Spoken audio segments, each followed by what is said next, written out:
नमस्कार, एक बार फिर से आप सभी का स्वागत है। मैं हूं आप सभी के साथ रिया डंगवाल। आप देख रहे हैं एचएनएन न्यूज। सीधा आपको आजमगढ़ लिए चलते हैं, जहां सीएम योगी लाइव हैं। क्या कुछ कह रहे सुनवाते हैं। न विश्वविद्यालय था, न पूर्वांचल एक्सप्रेसवे था, न एयरपोर्ट ठीक ढंग से काम कर पा रहा था, न हरिहरपुर में संगीत महाविद्यालय था। तब आजमगढ़ की साड़ी को भी कोई मंच नहीं मिल पा रहा था और मुबारकपुर के ब्लैक पॉटरी के लिए भी कोई स्थान नहीं था। मैं मंच पर आने के पहले एक एग्जीबिशन का निरीक्षण कर रहा था मंत्रियों के साथ में। ब्लैक पॉटरी से जुड़ा हुआ कारीगर और मुझे मिला और बड़े खुश होकर के उसने कहा कि जब से उत्तर प्रदेश में डबल इंजन की भाजपा और एनडीए की सरकार आई है, हमारा कारोबार कई गुना बढ़ा है। हम भी पैसा कमा रहे हैं, हमारे परिवार के लोग भी और हमसे जुड़े हुए लोग भी सम्मान का जीवन यापन कर रहे हैं। साड़ी वाला मुझे मिला, उसने भी मुझे यही बात कही। अन्नदाता किसान मिले तो वे भी मुझे यही बात कहे। और जो भी मुझे यहां से जुड़े हुए लोग मिले, उन्होंने अपनी एक नई कहानी यहां पर हमें सुनाई।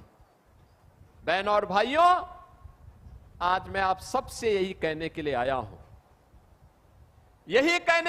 हूं, आज हमारा देश भारत एक नए भारत के रूप में दुनिया के अंदर अपना लोहा मना रहा है। 2014 के पहले का भारत कैसा भारत था, आप में से हर व्यक्ति जानता है। वह भारत जो अपनी पहचान के लिए तब मोहताज था। भ्रष्टाचार के नाम पर भारत की पहचान होती थी तो दुनिया के अंदर सम्मान नहीं था।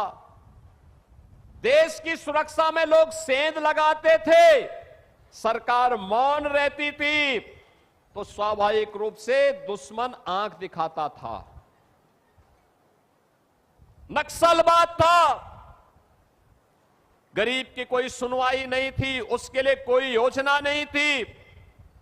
लेकिन आज मैं कह सकता हूं, नए भारत में प्रधानमंत्री मोदी जी के नेतृत्व में आज एक नए भारत का दर्शन हमारी पीढ़ी देख रही है।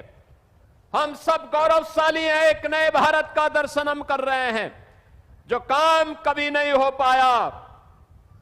याद करिए, एक समय महाराज सुहेलदेव जैसा भारत का एक अमर सेनानी था, राष्ट्र नायक था। उन्होंने विदेशी आक्रांताओं को नाके चने चबाने के लिए मजबूर कर दिया था और उन्हें नेस्तनाबूद करने का काम किया। परिणाम था, विदेशी आक्रांता भारत की धरती पर नहीं आ पाता था, डर के मारे नहीं आता था। लेकिन जब हम आपस में बंटने लग गए, जाति के नाम पर, क्षेत्र के नाम पर, भाषा के नाम पर, परिवारवाद के नाम पर, परिणाम हम सबके सामने आया और परिणाम इस रूप में आया कि महाराज सुहेलदेव के बाद मोहम्मद घोरी का हमला हुआ। महाराजा पृथ्वीराज चौहान ने एक बार नहीं 17 बार उस कायर आक्रांता को परास्त किया। वो हर बार माफी मांगता था, लेकिन एक बार चूक हुई। धोखे से पृथ्वीराज चौहान को उसने बंधक बना दिया, कैद कर दिया, अपने साथ लेकर के गया और फिर उसने जो व्यवहार महाराज पृथ्वीराज चौहान के साथ किया, ये इतिहास हम सबके सामने है। हम वही गलती बार बार करते रहे जिस गलती का प्रमार्जन 1000 वर्ष पहले महाराज सुहेलदेव ने किया था। उसके बाद की पीढ़ी उनसे प्रेरणा नहीं ले पाई। क्या होता था, बहराइच की चर्चा हुई, महाराज सुहेलदेव के नाम पर आयोजन वहां पर आक्रांता सालार मसूद के नाम पर होता था, गाजी मियां के नाम पर होता था। हम लोगों ने कहा कि गाजी के नाम पर नहीं, महाराज सुहेलदेव के नाम पर आयोजन होने चाहिए। किसी विदेशी आक्रांता को सम्मान नहीं मिलना चाहिए। एक गुलामी का प्रतीक है और स्वतंत्र भारत, नया भारत गुलामी की किसी भी चिन्ह को और गुलामी के किसी भी प्रतीक को स्वीकार नहीं करेगा। आज परिणाम है, आप बहराइच में जाएंगे, अब वहां पर महाराज सुहेलदेव का भव्य स्मारक बन गया है। अब लगता है कि बहराइच अब अपनी पहचान के साथ, गौरव के साथ आगे बढ़ रहा है। और में विश्वविद्यालय की बात आई, यहां के लोग मेरे पास आए थे, मैंने कहा विश्वविद्यालय बनेगा। अब विश्वविद्यालय किस नाम से बनेगा, ये भी बात आई। मैं धन्यवाद दूंगा यहां के जनप्रतिनिधियों को और प्रधानमंत्री मोदी जी को। मोदी जी ने कहा, देखो 1000 साल पहले महाराज सुहेलदेव ने अपने शौर्य पराक्रम से एक विदेशी आक्रांता को पूरी तरह नेस्तनाबूद किया था। आजमगढ़ में अगर महाराज सुहेलदेव के नाम पर विश्वविद्यालय होगा तो अत्युत्तम होगा। और मुझे अच्छा लगा आज यहां पे महाराज सुहेलदेव जी के नाम पे इतना भव्य विश्वविद्यालय है, तो उनके स्वारोही प्रतिमा भी लगेगी, भव्य प्रतिमा का स्थापना होगी यहां पे। बहनों और भाइयों, आप कहीं भी जाएंगे, महाराज सुहेलदेव के नाम पर आपकी पहचान बनेगी, गौरव की अनुभूति होगी। आजमगढ़ में आज आपका एयरपोर्ट है, पूर्वांचल एक्सप्रेसवे है, वाराणसी, गोरखपुर, प्रयागराज, लखनऊ, कहीं भी जाना हो आपके लिए 4 लेन की कनेक्टिविटी है। याद रखना, जितनी तेज गति उतनी तेज प्रगति। प्रगति का आधार गति होती है। गति अगर स्पीड ही नहीं है तो विकास भी नहीं हो पाएगा। और यही स्थिति आज आप सबके लिए भी है, आजमगढ़ की प्रगति के लिए। आज ब्लैक पॉटरी को एक प्लेटफॉर्म मिला है, 1 डिस्ट्रिक्ट 1 प्रोडक्ट के माध्यम से। वाराणसी की साड़ी को एक मंच मिला है, आज वैश्विक स्तर पर उसको पहचान मिल रही है। हरिहरपुर का संगीत घराना हिंदुस्तानी संगीत की, शास्त्रीय संगीत की परंपरा को फिर से एक मंच प्रदान कर रहा है। और निरहुआ जैसे कलाकार भी भोजपुरी की मिठास को पूरी दुनिया के अंदर पहुंचाने का काम कर रहे हैं। बहनों और भाइयों, मैं आज आप सबके सामने यही कहने के लिए आया हूं, ये वही दरा है जहां वीर कुंवर सिंह ने 1857 में अंग्रेजों के छक्के छुड़ाने के काम किए थे। ये रागे रागों की धरती है, अयोध्या सिंह उपाध्याय हरिओत जी की धरती है, महान साहित्यकार की पावन धरा है। ये पावन धरा अपनी पहचान के लिए क्यों मोहताज हुई? क्यों हर आतंकी घटना में संजरपुर का नाम आता था? क्यों हर गलत कार्य के लिए आजमगढ़ को बदनाम किया जाता था? क्योंकि तब सरकार उस सोच की थी, सरकार नकारात्मक सोच रखती थी, अपने स्वार्थ के लिए यहां के युवाओं का दुरुपयोग करती थी। गरीब के लिए न शौचालय था, न मकान था, न स्वास्थ्य की सुविधा थी, न गरीब के लिए राशन की व्यवस्था थी। युवा के लिए नौकरी के बारे में राजभर जी ने आपको बताया, कैसे युवाओं की नौकरियों पे सेंध लगती थी और कैसे उनकी सौदेबाजी होती थी। बेटी के लिए कोई स्कीम नहीं थी, बेटी के लिए कोई स्कीम नहीं हुआ करती थी। बेटी के लिए न कोई स्कीम है, न उसके सुरक्षा की व्यवस्था, न उसकी पढ़ाई की व्यवस्था, न उसको आगे बढ़ने की व्यवस्था। और गरीब कन्याओं की शादी के लिए भी सरकार की स्कीम कुछ भी नहीं थी। निराश्रित महिलाओं के लिए कोई व्यवस्था नहीं, 300 रुपया पेंशन, बुजुर्ग लोगों के लिए 300 रुपया पेंशन, दिव्यांगजनों के लिए 300 रुपया महीना पेंशन मिलती थी। वह अभी 6 महीने में एक बार आ गई और उसमें भी आधा कमीशन खोरी में चला जाता था। आज मुझे बताते हुए प्रसन्नता है, बेटी के जन्म लेने से लेकर के स्नातक तक की पढ़ाई के लिए हमने व्यवस्था दी है, हमने उनके लिए व्यवस्था दी है। बेटी बेटी होती है, बेटी का सम्मान होना चाहिए। मैं पिछले दिनों देख रहा था, समाजवादी पार्टी के अध्यक्ष श्री अखिलेश यादव की पुत्री के खिलाफ कुछ लोगों ने गलत टिप्पणियां की थी। जैसे मेरे संज्ञान में आया, मैंने तत्काल पुलिस से कहा, मैंने कहा इसमें एफआईआर दर्ज कराओ। बेटी के खिलाफ कोई भी अपमानजनक टिप्पणी स्वीकार्य नहीं होनी चाहिए। बेटी बेटी होती है, और हम तो संस्कार में पले बसे हैं जहां कहा जाता है कि गांव की बेटी सबकी बेटी, गांव की बहन सबकी बहन। हमने तो कोई भेदभाव नहीं किया, लेकिन अखिलेश जी दूसरों को उपदेश देते हो, अपने चेले चपाटों को भी थोड़ा उपदेश दे दो कि अपनी भाषा को संयम कर लें। दूसरों के प्रति टिप्पणी करने के पहले स्वयं भी सोचा करो कि उनके लोग किस प्रकार की भाषा का प्रयोग बहन और बेटियों के प्रति, बुजुर्गों के प्रति, दिवंगत लोगों के प्रति और वरिष्ठ नेताओं के प्रति करते हैं। इसके बारे में उनको भी अपने लोगों को संस्कारित करने की आवश्यकता है।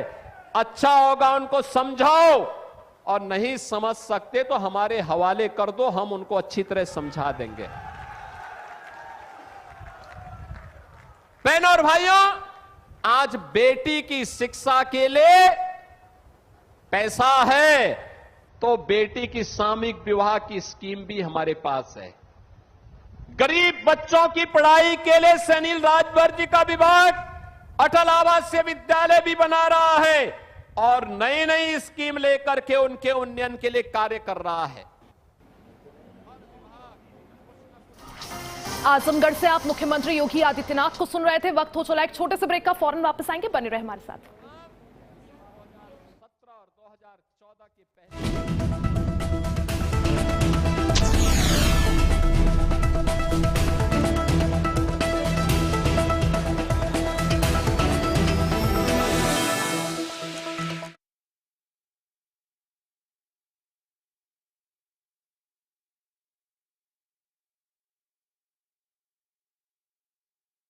आइसक्रीम खाओगी? जंगल में आइसक्रीम मिलती है।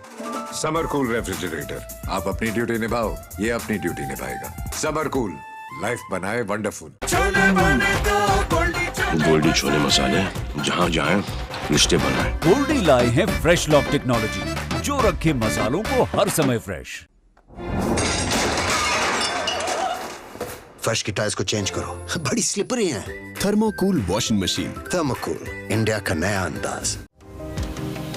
केंद्र में आदरणीय प्रधानमंत्री नरेंद्र मोदी जी के नेतृत्व में बेमिसाल 12 वर्ष और दिल्ली में मुख्यमंत्री रेखा गुप्ता जी का अटूट सेवा संकल्प, दोनों के साझे प्रयासों से दिल्ली की स्वास्थ्य सेवाओं में आ चुका है एक ऐतिहासिक बदलाव।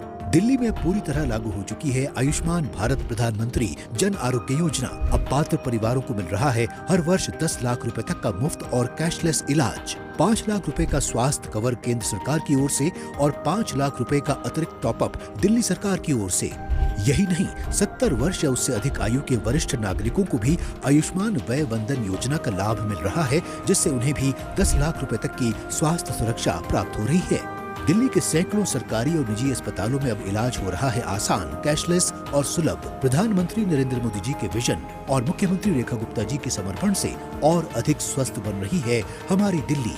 स्वस्थ दिल्ली, सशक्त दिल्ली। हर रोज हो जाता हूँ लेट, साफ नहीं होता है मेरा। अबे घोचू, अथा इंडिया को मालूम है, पेट सफा हर रोग दफा।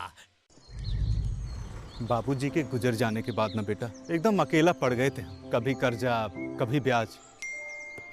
फिर एगो दिन लगा कि कोई अपना भी साथे खड़ा बा। मुसीबत के टाइम भी, बुआई और कटाई के टाइम भी, बीज से लेके बाजार तक, बस ई साथ ऐसे ही निभाते रहिए। 12 साल किसान कल्याण के, 12 साल विश्वास के, विकास के, जन कल्याण के।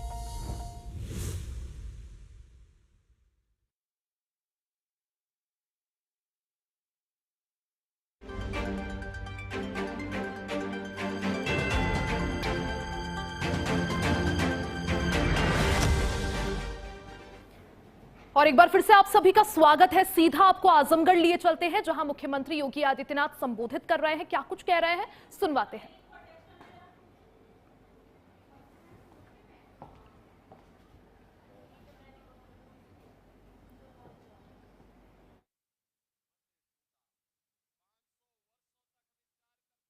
मुख्यमंत्री योगी आदित्यनाथ ने वाराणसी में प्रस्तावित national centre of ageing project की प्रगति की समीक्षा की। सीधा तस्वीरें देखिए। बैठक में परियोजना के अलग अलग पहलुओं, निर्माण कार्यों और बुजुर्गों को बेहतर व्यवस्था सुविधाएं उपलब्ध कराने की दिशा में हो रही तैयारियों पर चर्चा की गई। मुख्यमंत्री ने संबंधित अधिकारियों को परियोजना को समयबद्ध तरीके से पूरा करने के भी निर्देश दिए हैं।